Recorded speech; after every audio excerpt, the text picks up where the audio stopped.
এটা আমি পার্টিকুলারলি এটা আপনাদের দৃষ্টিগোচর করতে চাই, বিশেষ করে গণমাধ্যম যারা আছেন, যে এটা অ্যাকচুয়ালি আমি আমার জায়গা থেকে এবং সরকারের পক্ষ থেকে সকল যাতে রমজান মাস শুরু হয়েছে এবং একটি নতুন সরকার দায়িত্ব নিয়েছে সেই জায়গাটা থেকে আমাদের এই সভাটা অনুষ্ঠিত হচ্ছে। এটা কোনো দলের সভা না। প্রথম কথা, এখানে যদি অন্য কোনো দলের আরো অন্যান্য দলের সদস্যরা থাকতো আরো ভালো হতো, এবং এখানে আরেকজন সদস্য বিএনপি ছাড়াও আছে ফরিদপুর, উনি থাকলে ভালো হতো, তো বলেছিলেন। আচ্ছা, যাই হোক, এখন আমাদের কথা হচ্ছে যে এই যে সরকারটি 3 দিন আগে যে নতুন সরকারটি এসছে, সেই সরকারটি বাংলাদেশের জনগণের সরকার, একটি গণতান্ত্রিক সরকার, মানুষের ভোটে বিপুল ভোটের ম্যান্ডেট নিয়ে এই সরকারটি এসছে। তো এই সরকারটি জনগণের সরকার। অবশ্যই বাংলাদেশ জাতীয়তাবাদী দল এসছে, কিন্তু আমাদের যে এখন গতকালকেই মাননীয় প্রধানমন্ত্রী বলেছেন যে উনি বাংলাদেশের 17 কোটি মানুষের প্রধানমন্ত্রী, সকলের প্রধানমন্ত্রী। তো সেই দৃষ্টিকোণ থেকে আজ আমরা সকলের সেবা করতে চাই, আমরা সেবক হিসেবে সকলের সেবা করতে চাই এবং নিরপেক্ষভাবে করতে চাই। সেই জায়গাটা থেকে আমরা কাজ করতে চাই। আজকে আমাদের তৃতীয় দিন, এই সরকারের তৃতীয় দিন আজকে। আমাদের যেদিন এই সরকার শপথ নিল, আল্লাহর রহমতে 17 বছরের আন্দোলন সংগ্রামের পরে, একটি এত বছরের যুদ্ধের পরে, এত মানুষ হারানোর পরে, আমাদের ফরিদপুর অঞ্চলেও আমরা বহু মানুষ হারিয়েছি। তারপরে যে এই নির্বাচনটি অনুষ্ঠিত হলো এবং নির্বাচনে যারা আমাদেরকে সাহায্য করেছে, এই আইন শৃঙ্খলা বাহিনী এবং আমাদের সকলেই কিন্তু উপস্থিত আছে এই ফরিদপুরে, সকলে আপনারা দেখেছেন যে কি সুন্দরভাবে নির্বাচনটি নিরপেক্ষভাবে আমাদের জনগণ ভোট দিতে পেরেছে, নির্বাচন হয়েছে। এখন এই নির্বাচনের পরে যে সরকারটি এসেছে, শপথ নিয়েছে, তার দ্বিতীয় দিনে আমাদের একটি ক্যাবিনেট মিটিং হয়েছে।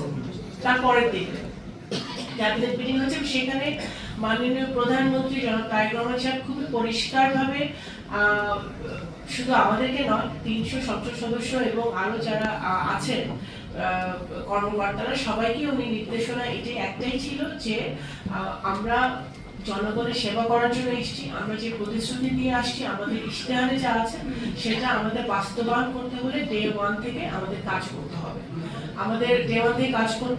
এবং আমাদের যে সকল প্রতিশ্রুতিগুলো আমরা দিয়েছি সেগুলো বাস্তবায়ন করতে হলে আগে নিজে ঠিক হতে হবে, আগে নিজে সেগুলো নিজের পরিবারের উপরে, নিজের জীবনের উপর সেগুলো বাস্তবায়ন করতে হবে। তারপরে আমি অন্যকে বলার আমার অধিকার থাকবে যে এটা করো না। তো আমার নিজেকে আগে ঠিক হতে হবে, তারপরে আমি অন্যদেরকে বলতে পারবো।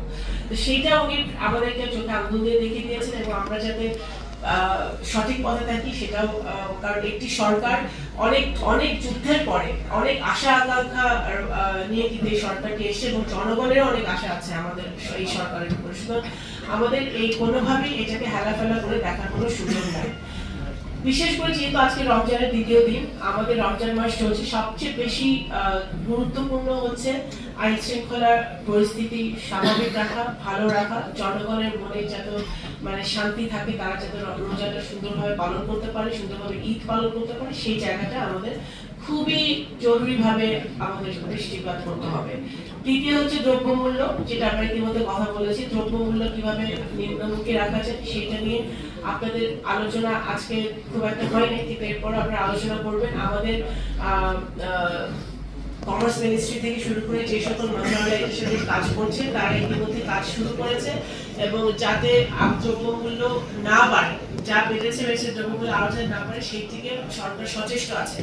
আপনারা যারা গ্রাউন্ড লেভেলে আছেন, আপনারা যারা এটা নিয়ে প্রতিদিন কাজ করছেন, তাদের যদি কোনো বিশেষ কোনো পরামর্শ আপনাদের থাকে সেটাও কিন্তু আপনারা দয়া করে দিবেন।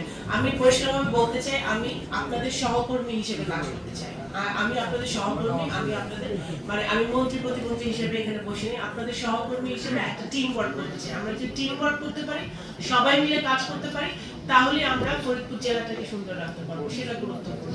তো আমাকে দয়া করে আপনাদের সহকর্মী হিসেবে বিবেচনা করবেন। আপনারা এখানে যারা যারা বসে আছেন সকলের বেশিরভাগের কাছে আমার ফোন নাম্বার আছে।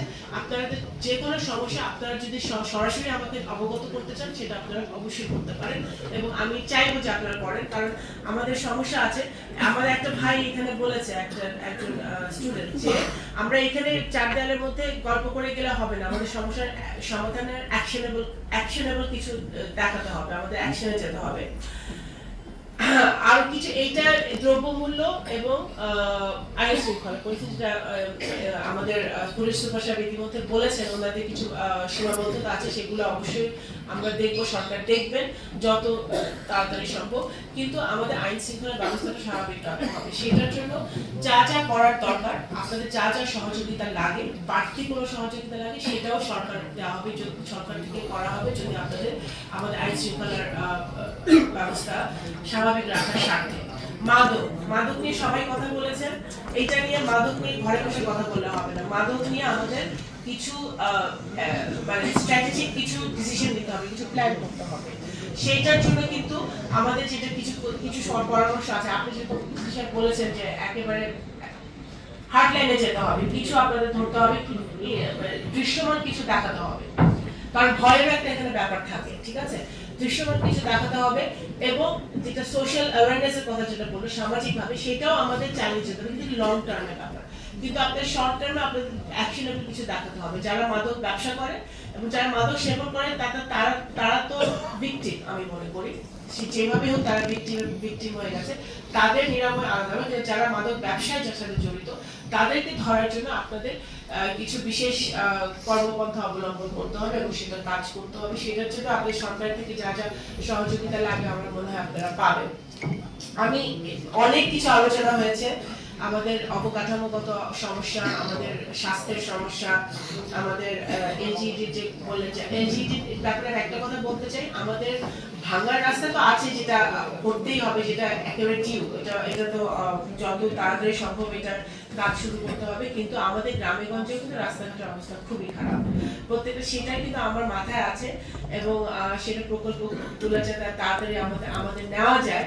সেটা যেহেতু সরকার একেবারে নতুন সরকার, মাত্র 3 দিন হয়েছে, কিন্তু সেই জায়গাটাতেই কিন্তু আমরা ইতিমধ্যে প্ল্যান করছি। তো আপনারাও দয়া করে আপনাদের জায়গা থেকে মন্ত্রণালয়, স্ব মন্ত্রণালয় আপনারা এটা পার্সু করবেন, যাতে আমরা এটা কাজ করতে পারি। এখানে যারা ফরিদপুর জেলায় 4টা নির্বাচনী এলাকা, 4 জন সংসদ সদস্য আছে, আমি সহ। তো সংসদ সদস্যদের তাদের স্ব নির্বাচনী এলাকায় ওনারা ওনাদের নির্বাচনী এলাকার জন্য কাজ করবেন, এবং আইন শৃঙ্খলা পরিস্থিতি, মাদক দ্রব্যমূল্য সবকিছু কিভাবে নিয়ন্ত্রণে রাখা যায় সেগুলো কিন্তু ওনারা অবশ্যই কাজ করবেন, এবং আপনারা ওদের সাথে ডিরেক্টলি কাজ করবেন, সেটাই আমি আশা করি। আজকে যেটা আরেকটা কথা এসেছে যে পার্টি অফিসের সামনে পতাকা উত্তোলন হয়েছে। আওয়ামী লীগের কিছু দোষর চিহ্নিত সন্ত্রাসী যারা আওয়ামী লীগের সন্ত্রাসী সংগঠনে পতাকা উত্তোলন করছে, যেটা আমাদের জন্য খুবই আশঙ্কার একটা বিষয়। এবং শৃঙ্খলার অবস্থা, দ্রব্যমূল্য সবকিছু নিয়ে আমার পক্ষ থেকে জেলার যারা দায়িত্বশীল ব্যক্তিরা আছে তাদের সকলের সাথে আমার কথা বলা উচিত, মত বিনিময় করা উচিত। স্বল্প সময়ের মধ্যে উনি অ্যারেঞ্জ করেছে, এটা আপনাকে আমি ধন্যবাদ জানাচ্ছি। বিশেষ অনেক ত্যাগ করছে, তাদের থেকে মানে এখন ভাষাতে বর্ণনা করতে পারবো না। আমি আশা করি আমাদের একটা কথা জেলা প্রশাসক মহোদয় বলছেন, সেটা হলো কি মাদক। আসলে মাদক তো শুধু মানে আমাদের শত্রু না, একটা দেশ একটা দেশ থেকে মুক্ত হলো এই মাদকের ব্যাপারে। আর আমি মাদকের বিষয়টা দেখেছি, মাদক সাধারণত মাদকের ব্যবসার সাথে যারা জড়িত, এই মাদক ব্যবসার সাথে যারা জড়িত সাধারণত আমরা তাদেরকে দেখি